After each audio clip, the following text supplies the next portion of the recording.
Hi, I'm Zach Murdoch, the local government reporter here at the Herald-Tribune, and welcome to our 2017 voter guide for the City of Sarasota's commission race this year. I'm sitting here with young attorney Hagen Brody, and I'd like to just launch right into a question for you because you're a lifer. You were born and raised here in Sarasota. You came back after school, and as a young man who's never run for office before, why are you doing this, and why are you doing it now?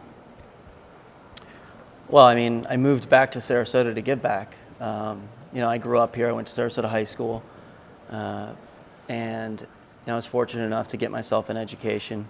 And I'll be candid with you, as I was coming back for summers and holidays, there were some real issues that Sarasota was facing.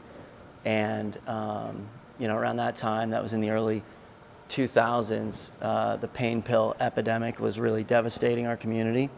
And I was coming back and seeing classmates of mine losing their future, losing their lives to this issue. And over the years, I guess I developed a little bit of a sense of responsibility to make this the same great place that it was for me when I was a kid. When I grew up here, I had a great education. I didn't come from means, but I think my story really only could have happened in Sarasota. So I felt like I owed really a debt or a responsibility to come back and make it a better place. So after law school, I did just that, and I came back and I joined the state attorney's office. Mm-hmm. And so, as someone you're in your lower 30s now, right? 35. What does that bring to this race that you feel like you haven't seen lately? You've talked a bit about this before. Well, look, I grew up here. I am a local.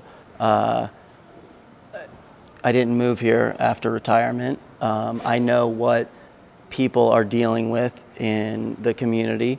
I know the hopes and aspirations of young families that are raising children here. And, I know what this town's been, and I know what its potential is. Mm-hmm. Well, speaking of some of the big issues around town, you've talked at length about homelessness, and over the last year, I would say the city and county and nonprofits have made some great strides moving hundreds of people from the streets and into housing, but it often seems like they're still struggling to make sure everyone's on the same page and rowing in the right direction together. So my question to you is, what does the city need to do to help push that conversation forward, take it to the next level, and what's the city's role ultimately in ending homelessness? Okay, well, it's huge. In my opinion, there's two assets or commodities that commissioners deal in. A commissioner is responsible financially for taxpayers' dollars, where they go. Mm-hmm. And I feel that we need to get back to basics and start focusing those tax dollars on making sure that utilities are affordable, that infrastructure is sustainable, and that public safety is improved. As the other commodity is time. And a commissioner has a great platform to be able to use their position to make progress on some of these other issues. The two issues that I think the commissioners need to be focusing on and not focusing on these peripheral and pet projects that they have been is the homelessness one and development is the other. As far as the homeless issue that we have here in Sarasota, it's something that I've seen get worse and worse over the years since I left, after high school. I do think there is some progress, and I want to say first off that this is a humanitarian issue, and 80% of homeless folks in Sarasota are truly your down and out. They're mothers, they're fathers, they're people that fall in tough times that get services and bring themselves up out of homelessness, and it's always been that way. I'm talking about the 20% of chronic homelessness, homeless folks that are continually cycling through the system, that have severe mental health issues, severe substance abuse issues. Mm-hmm. And we have to be honest with ourselves and acknowledge that there are folks who just choose to be homeless. And the Constitution cuts both ways. That's their choice, but they can't do it at the expense of other people. Mm-hmm. So that's the 20% I'm focusing on, and I don't believe that we have made significant progress on that 20%. I think the city commission is going in the wrong direction with that, and what they've proposed is a housing first model that, make no mistake, is financially unachievable, is unattainable, which is probably the reason that they've proposed it. It's this unattainable magic elixir that we can never afford. You know, I don't think the taxpayers and the citizens want to be paying, even at conservative estimates, $10,000 per person to pay their rent just to take them off the street, without addressing the substance abuse issues and the mental health issues that obviously underlie their homelessness. As a prosecutor, I dealt with this issue on the ground floor, day in and day out. I dealt with the mental health issues. I dealt with the substance abuse issues in the county courts for years, and I understand it very well. And I have two things that the other people that are running in this race don't. One is the experience to deal with this issue, and two is the relationships. This is what sets us apart from other communities. We have unbelievable nonprofits in this area. We're very philanthropic. We're a very philanthropic community, and they're very well funded. That's what makes us different.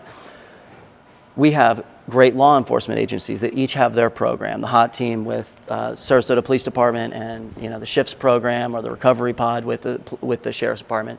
We also have the county court system, which has basically become our social services safety net. We have drug court, mental health court, veterans court, and so on.